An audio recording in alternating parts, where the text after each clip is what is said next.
우리 예레미야서를 통해서 하나님의 말씀 듣도록 하겠습니다. 오늘 말씀은 예레미야 5장 20절에서 31절입니다. 이 본문 말씀을 중심으로 자연 현상은 하나님의 사인입니다 라는 제목으로 말씀 나누고 싶습니다. 오늘 말씀에서는 타락한 남유다 백성들에게 하나님은 자연으로 말씀하고 계십니다. 먼저 바다를 통해 말씀하셨습니다. 고대시대 바다는 공포의 대상이었습니다. 그런데 그 바다마저도 하나님의 통치 아래에 있다는 것을 말씀하십니다. 22절에 보니 하나님은 모래로 바다의 경계선을 만들고 바다가 넘어설 수 없는 영원한 경계선을 그어놓았다 이렇게 말씀하고 있습니다. 아무리 큰 파도가 몰아쳐도 그 경계선을 넘어설 수 없도록 하셨다 말씀하십니다. 바다마저도 하나님의 말씀을 넘어설 수 없는데, 그런데 이스라엘 백성들은 하나님의 말씀을 거역했다는 것입니다. 하나님의 말씀에 순종하지 않는 백성이 되어버렸다고 말씀하십니다. 그 집채만한 큰 파도도 넘지 못한 하나님의 경계선을 남유다 백성들이 넘고 있다고 경계하십니다. 그러므로 우리는 바다를 통해서 바다를 바라보면서 하나님의 능력을, 하나님의 통치를 기억해야 됩니다. 그리고 우리 자신이 하나님의 통치 속에 살아가고 있는지를 살펴보아야 합니다. 우리의 순종을 점검해야 합니다. 하나님은 자연을 통해 말씀하십니다. 자연은 하나님의 사인입니다.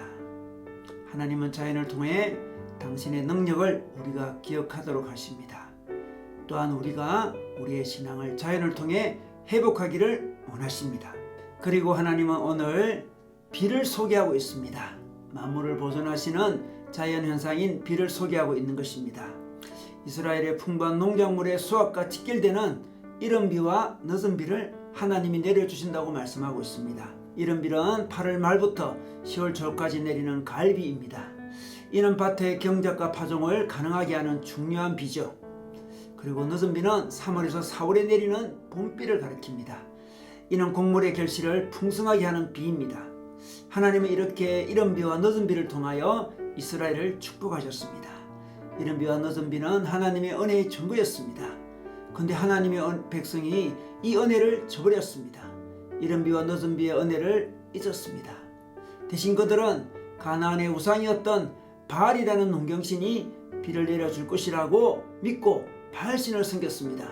비를 내려주시는 하나님을 버리고 바알에게 제사를 드리고 있는 것입니다.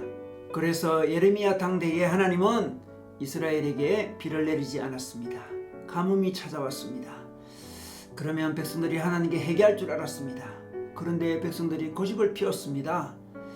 이른 비와 늦은 비의 축복이 없는 삶을 살면서도, 풍성한 결실이 없는 삶을 살면서도 그들은 회개하지 않았습니다. 그들의 죄는 마치 태양빛을 가로막는 먹구름과 같았습니다. 그들의 죄는 하나님의 이른 비와 늦은 비의 축복을 막았습니다. 하나님의 은혜를 막았습니다.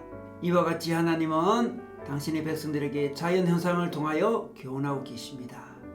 늘 내리던 비는 그냥 내리는 비가 아닙니다. 늘 누리던 자연의 혜택은 끝없이 누릴 수 있는 것이 아닙니다. 우리가 자연의 혜택을 주시는 하나님을 잊어버릴 때 그 자연의 혜택들은 멈출 수가 있습니다.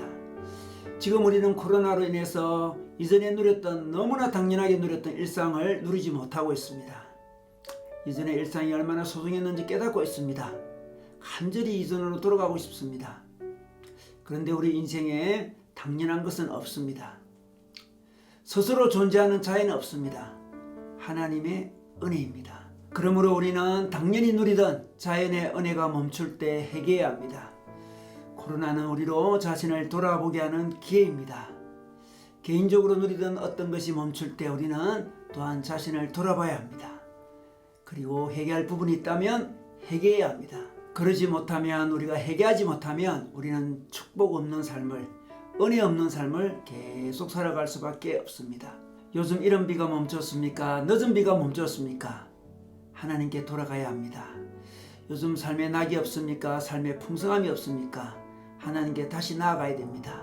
그리고 이른 비와 늦은 비가 멈추기 전에 먼저 우리는 우리에게 내리는 이른 비와 늦은 비를 감사하고 살아가야 됩니다. 이 모든 것이 하나님의 은혜입니다. 우리는 자연을 보고 감사해야 됩니다. 자연은 말 그대로 자연이 아니라 하나님이 붙들고 계신 하나님의 창조물입니다. 자연을 자연으로만 보지 않고 하나님의 축복의 도구요 은혜의 수단임을 깨달아 할 때 우리는 하나님의 풍성함을 계속 누릴 수 있습니다. 오늘도 눈을 들어서 자연을 바라보는 시간을 가지시기 바랍니다. 그래서 자연을 통하여 우리 인간에게 또 우리 개인적으로 하나님께서 말씀하시는 것을 듣는 시간 되시기를 주님의 이름으로 축원합니다.